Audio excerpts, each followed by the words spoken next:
inti dari kurikulum Merdeka ini kita bedakan jadi dua. Jadi dua. Yang pertama adalah apa sih intrakurikulernya, dan yang kedua adalah tagihan proyeknya.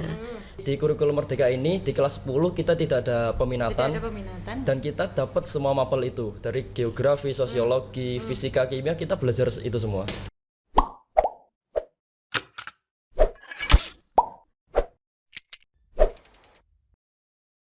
Assalamualaikum warahmatullahi wabarakatuh. Halo Sobat Mansaru, jumpa lagi dengan saya Azimatul Nikmah. Inilah podcast Mansaru. Terus belajar, ceraskan diri, raih prestasi yang cemerlang.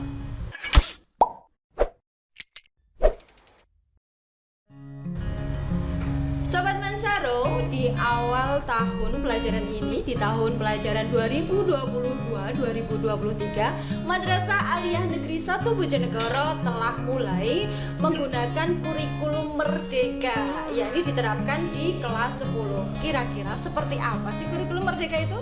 Telah hadir bersama kita, telah hadir di podcast Mansaru, yakni Ibu Anita Wijayanti. Assalamualaikum Bu. Waalaikumsalam warahmatullahi wabarakatuh. Mbak Anita, gimana kabarnya hari ini? Alhamdulillah sehat. Alhamdulillah sehat.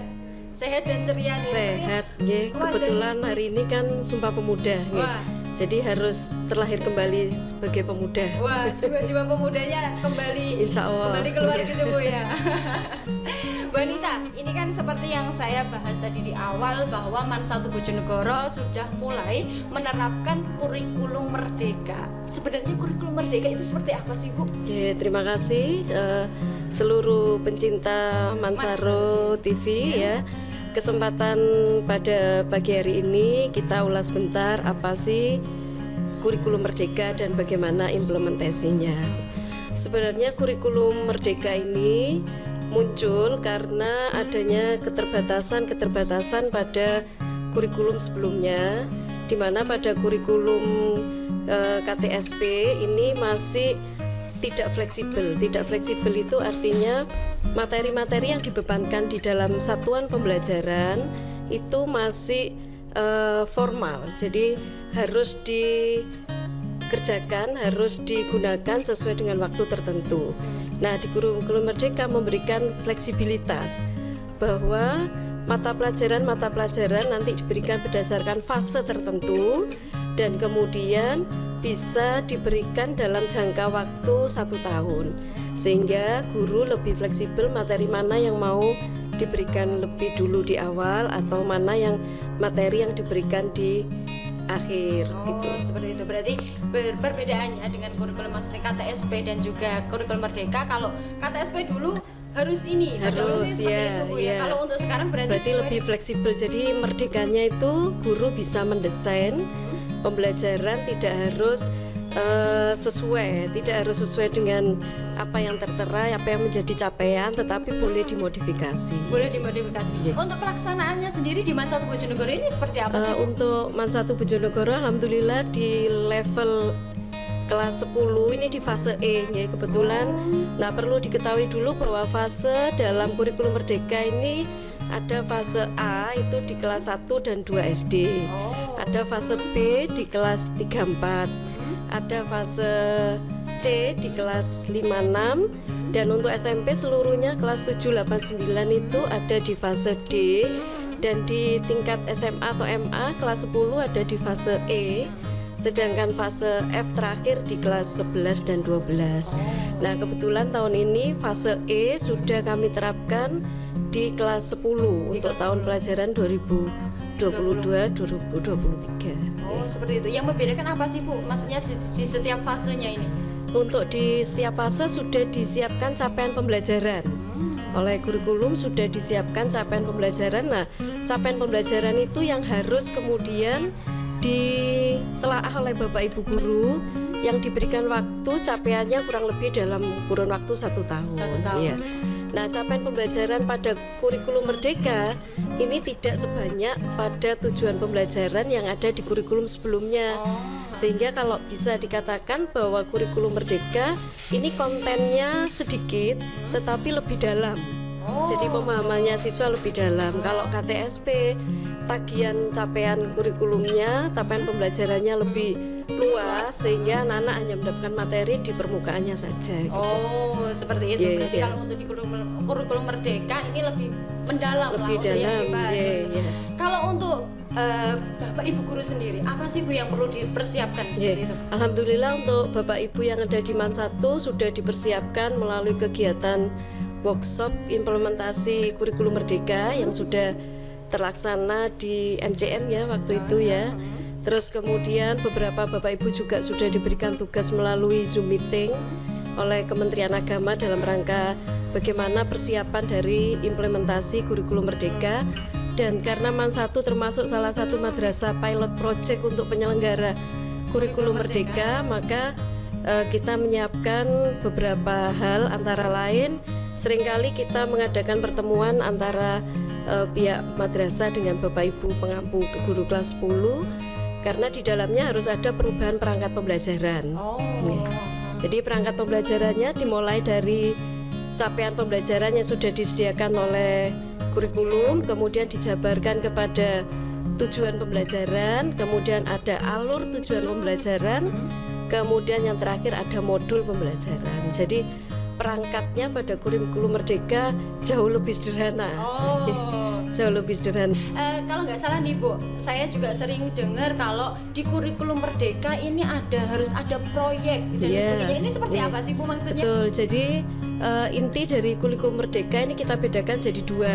Jadi dua. Yang pertama adalah apa sih intrakurikulernya, dan yang kedua adalah tagihan proyeknya. Nah, untuk intrakurikuler itu termasuk tadi perangkat-perangkat pembelajarannya yang sudah saya ceritakan di depan. Kemudian bentuk penilaiannya tidak lagi penilaian autentik seperti yang sebelumnya, tetapi kita berubah menjadi assessment. Jadi assessmentnya kita bedakan menjadi diagnostic assessment. Itu untuk mendiagnosa apakah anak ini sudah mencapai di titik mana tingkat ketercapaiannya. Yang kedua ada assessment formatif yang ditujukan untuk melihat apakah tujuan pembelajaran itu sudah tercapai. Dan yang terakhir adalah asesmen sumatif untuk melihat capaian pembelajaran yang tertulis di kurikulum apakah sudah terserap oleh peserta didik. Nah, yang paling membedakan itu adalah pelaksanaan proyeknya itu didasarkan pada P5. Kalau pada Kemenak ditambahi dengan P5 2RA. Jadi profil pelajar Pancasila dan rahmatan lil alamin gitu. Rahmatan lil alamin. Kalau di MAN 1 sendiri apakah sudah dipraktekkan Bu? Alhamdulillah sudah. Jadi proyek yang kita desain di kelas 10 ini kita ambil ada beberapa tema. Ada tema bangunlah jiwa dan raganya itu ya. Kemudian ada tema kewirausahaan, ada tema kearifan lokal, ada tema suara demokrasi, dan ada tema hidup berkelanjutan. Tema-tema ini memang sudah disiapkan di dalam kurikulum dalam rangka kita bisa menggali seluruh aspek kecerdasan pada siswa tersebut, bahwa dalam proyek ini siswa diharapkan yang pertama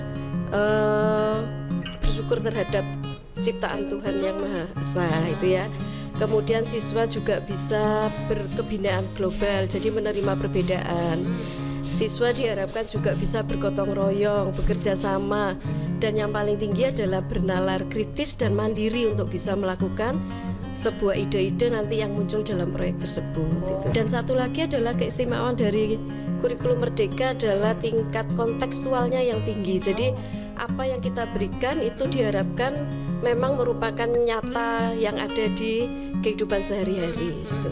Ini kelas, kalau nggak salah di kelas 10K ya. Kalau terkait tadi kan dikatakan ada beberapa aspek, ada dari kewirausahaan, terus suara demokrasi ya. Itu juga sudah dipraktekkan. Sudah, karena kebetulan tema yang suara demokrasi itu diambil oleh siswa dalam rangka ada pemilihan kepala desa ya di lingkungan Kabupaten Bojonegoro, dan di tahap 1 sudah berlangsung di tanggal 25 ya, 25 Oktober 2022, sehingga kesempatan ini harus digunakan oleh kelompok yang memilih untuk tema suara demokrasi sebagai bahan kajian. Nah, kemudian dikolaborasikan dengan bahasa. Jadi bahasa Indonesia, bahasa Inggris, dan bahasa Arab. Bagaimana mereka membuat reportase sederhana tentang bagaimana prosedur pemilihan kepala desa yang ada di tempat mereka. Kemudian mereka menggunakan 3 bahasa dalam rangka penyampaiannya. Oh, harapan Bu Anita dengan adanya kurikulum merdeka ini seperti apa sih, Bu? Kalau kita sebagai guru, tentunya kita harus mulai merubah bahwa guru itu tidak hanya mentransfer ilmu saja, tapi kita harus diibaratkan sebagai petani. Ya, saya bacakan ini kutipan dari salah satu Bapak Ahmad Fuad sastrawan yang menyatakan bahwa guru yang baik itu bagaikan petani. Mereka menyiapkan bahan dan lahan pada saat belajar di kelas. Tetapi mereka juga memelihara bibit penerus bangsa, menyirami mereka dengan ilmu, dan memupuk jiwa mereka dengan karakter yang luhur. Nah, maka kutipan ini selaraslah dengan kurikulum merdeka, bahwa memang kita tidak hanya ingin mentransfer ilmu pengetahuan, tapi juga harus membangun karakter menjadi lebih baik. Terakhir Bu Anita, pesan dan kesan untuk Sobat Mansaro, silakan Bu. Oke, untuk seluruh Sobat Mansaro tetap semangat. Yang sekarang berada di kelas 10 semangat dengan kurikulum merdeka. Yang di kelas 11 dan 12 ayo tetap kita bersemangat di dalam kurikulum K13. Semuanya adalah wujud kita untuk menjadi generasi penerus yang lebih baik. Baik Sobat Mansaro, untuk bintang tamu yang kedua yakni dari Wakil Ketua OSIS kita yang baru. Tak lain yang tak bukan yakni Dimas Reva Sheila Putra dari kelas 10C. Assalamualaikum Dimas. Waalaikumsalam warahmatullahi wabarakatuh. Kabarnya bagaimana hari ini? Alhamdulillah baik. Alhamdulillah baik. Selamat ya untuk telah dinobatkan menjadi Wakil Ketua OSIS Ya, alhamdulillah. di periode tahun ini. Terima kasih. Nih, Dim, kamu kan dari kelas 10. Kelas 10 kita tahu bahwa tadi setelah kita sebelumnya bintang tamu kita yakni Bu Anita Wijayanti, kita membahas tentang kurikulum merdeka. Dan di kurikulum merdeka ini baru diterapkan di kelas 10. Kamu menanggapinya, menurut kamu nih ya, Dim, kurikulum merdeka itu yang kayak gimana sih menurut pemahaman kamu? Kurikulum merdeka itu dari namanya aja udah merdeka ya Bu ya. Dari namanya merdeka. Artinya kan harusnya kita diberi kebebasan untuk lebih mengeksplor diri, lebih untuk bisa belajar mapel favorit kita gitu, untuk ya lebih mendalami apa yang kita suka di sekolah. Kayak Itu gitu. kan seharusnya. Terus sekarang prakteknya apakah kamu sudah mulai enjoy untuk mengikuti kurikulum ini? Menurut kamu bedanya apa sih kurikulum merdeka dulu kelas 9 ya? Kelas 9 dulu waktu dulu SMP ya, SMP Islam. Iya. Dulu di SMP Islam menggunakan kurikulum K13. Terus sekarang beralih ke kurikulum merdeka. Terus kamu gimana? Rasanya ada perbedaan gak sih? Kalau perbedaan jelas ada. Dari saya SMP dulu sama di madrasah ini banyak pelajaran yang masih bisa dibilang sama. Masih dibilang sama. Jadi saya nggak begitu kaget untuk pelajaran-pelajaran ini kayak akidah, fikih, bahasa Arab itu saya di SMP juga dapat. Namun di madrasah aliyah ini kan ada pelajaran-pelajaran yang kita dapatkan harusnya di peminatan kayak peminatan IPA, IPS. Di IPS kan kita dapat sosiologi, geografi gitu-gitu kan. Tapi di kurikulum merdeka ini di kelas 10 kita tidak ada peminatan. Tidak ada peminatan. Dan kita dapat semua mapel itu dari geografi, sosiologi, fisika, kimia kita belajar itu semua. Berhubung kan sekarang kita intinya masih berbau-bau Hari Sumpah Pemuda nih. Yeah. Saya pengen tahu dong Dim, kamu ada nggak sih salah satu mungkin sebagai pemuda, pandangan kamu, pemuda sekarang, pemuda milenial, untuk menghadapi zaman sekarang itu harus bagaimana sih menurut kamu Dim? Pemuda itu harus berani Bu. Harus berani. Iya. Berani dalam hal apa ini? Kalau dulu pemuda berani melawan penjajah, Ya. sekarang pemuda harus berani melawan keburukan dan ketidakadilan. Wah, pemuda harus berani melawan keburukan dan ketidakadilan.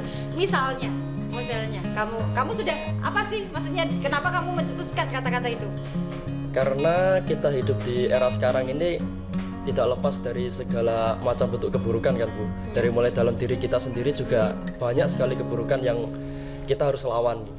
Ya kita harus berani mengambil sikap, kita harus berani mengambil langkah untuk melawan keburukan-keburukan yang ada dalam diri kita dan diri orang lain juga. Wah, berarti harus berawan. Maksudnya kita harus bisa membedakan juga Ya. mana yang baik untuk kita dan mana yang tidak baik untuk kita, seperti itu. Terakhir nih Mas, pesan dan kesan untuk teman-teman. Silakan. Pesan dan kesan saya untuk para pemuda dan pemudi di masa sekarang adalah kita sebagai pemuda dan pemudi harus berani melawan segala bentuk keburukan yang ada dalam diri kita dan lingkungan sekitar kita. Ingat dan susun kembali tujuan awal kita berangkat ke sekolah ini untuk apa, yaitu untuk belajar. Selebihnya kita dapat teman, pengalaman, itu semua adalah bonus. Saya Azimah Terima, inilah podcast Mas Harun. Terus belajar, terus sendiri, raih prestasi yang cemerlang. Wassalamualaikum warahmatullahi wabarakatuh.